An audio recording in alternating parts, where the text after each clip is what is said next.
Story 1. A couple of years prior, a disrupting experience at a nearby church left me doubting the limits between the living and the dead.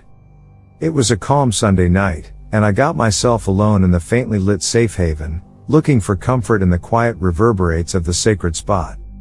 The congregation was a lovely, extremely old structure, enhanced with lavish stained glass windows that sifted the blurring sunshine. I frequently visited nighttime to think about my viewpoints, looking for comfort in the isolation it advertised. As I bowed in quiet supplication, my heart skirted a thump when I heard the delicate rearranging of strides. I glanced around, persuaded that I was separated from everyone else, except there, in the furthest corner of the congregation, stood a figure. I stressed my eyes to see all the more plainly. A tall, shadowy outline of an individual was washed in the pale twilight. Alarm held me as I understood that there ought to be no other person in the congregation at this hour. Conflicted between dread and interest, I murmured, "Who's there?" My voice trembled, however there was no reaction. The figure stayed unmoving, similar to a spooky sentinel monitoring some dim mystery. Calling the mental fortitude to approach, I ventured nearer, my strides resonating through the vacant church. My heart beat with each step, and I could feel my own breath becoming noticeable in the cold air. As I moved closer, the elements of the baffling figure became more clear. It was a man, wearing worn-out garments, his face concealed underneath a hood. His presence radiated an air of torment and hopelessness. Once more, with anxiety, I called out, "Are you okay?" My words lingered palpably, unanswered. I faltered, uncertain of what to do straight away. It was then that he gradually went to confront me, and the sight that met my eyes creeped me out. The man's face was odd, reshaped by torment and desolation. His eyes, empty and indented, gazed into mine with a shocking power. It was like he could see directly through me, into the profundities of my spirit. In a voice that seemed like a murmur carried on the breeze, he talked. "Help me." I was deadened with dread, unfit to answer. The man connected a shaking hand, his fingers practically skeletal, and I could see a rosary hanging from his wrist.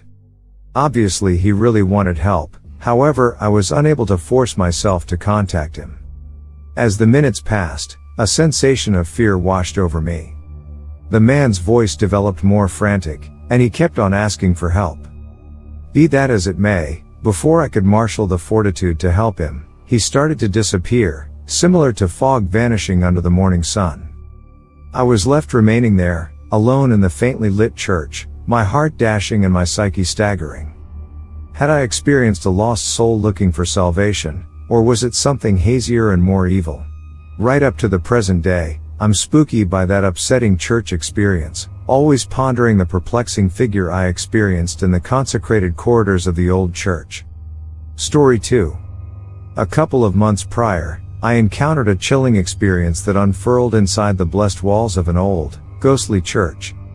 A story actually creeps me out and helps me to remember the murkiness that can exist even in the most sacrosanct of spots. I had as of late moved to a humble community for an open position and was all the while getting familiar with the very close local area. One night, a neighbor referenced a neglected church on the edges of town, and the bits of hearsay encompassing it provoked my interest. It was a monstrous, bedraggled structure, its once white veneer now an endured dim. The narratives that circled about the spot indicated something vile. One weekend, I chose to investigate the congregation out of sheer interest. As I showed up, the monumental structure remained in frightful quietness, a conspicuous difference to the lively, clamoring town I had come to be aware. The weighty wooden entryway squeaked forebodingly as I entered, and I was wrapped in an unmistakable climate of disquiet.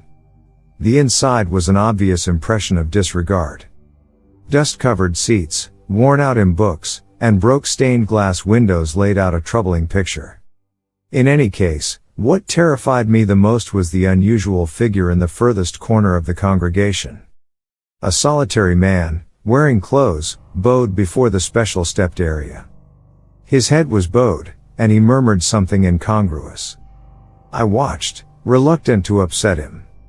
As I drew nearer, the man's agitating presence turned out to be more articulated. His mumbling became stronger, and I stressed to make out his words. What I heard sent a chill down my spine. He discussed murkiness, penance, and an approaching retribution. His eyes were focused on the special stepped area, apparently secured in a daze. Dread surpassed my interest, and I chose to leave the congregation discreetly. Yet, as I went to leave, my strides reverberated all through the forlorn space, and the man's head gobbled up. His eyes, empty and dormant, met mine. I froze, unfit to move. He rose gradually and started to propel, his strides repeating a similar spooky cadence as mine. Alarm flowed through me, and I ran toward the exit, supplicating that the old entryways would open quickly enough. The man's hyper-giggling reverberated behind me, and I could feel his presence shutting in. As I burst out of the congregation, the entryways forcefully closed with a powerful power, leaving me wheezing for breath on the means. I revealed the episode to the neighborhood specialists, and they vowed to explore. Be that as it may, when they got back to the congregation, there was no indication of the man. The congregation stayed fixed, a dull puzzle in the core of the town. Right up to the present day, I can't shake the inclination that I coincidentally found something really evil in that unwanted church.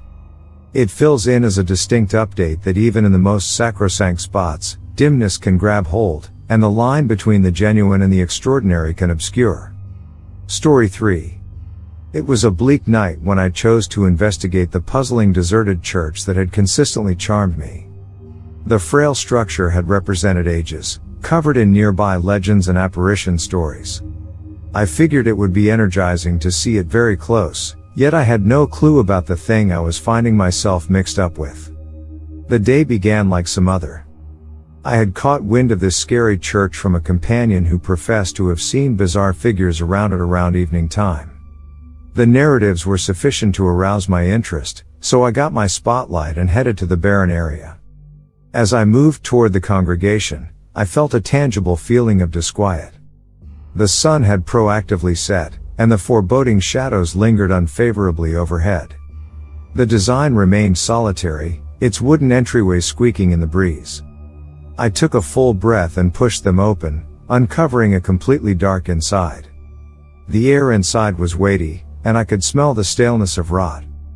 My electric lamp's shaft uncovered lines of dusty seats and a worn-out raised area at the front.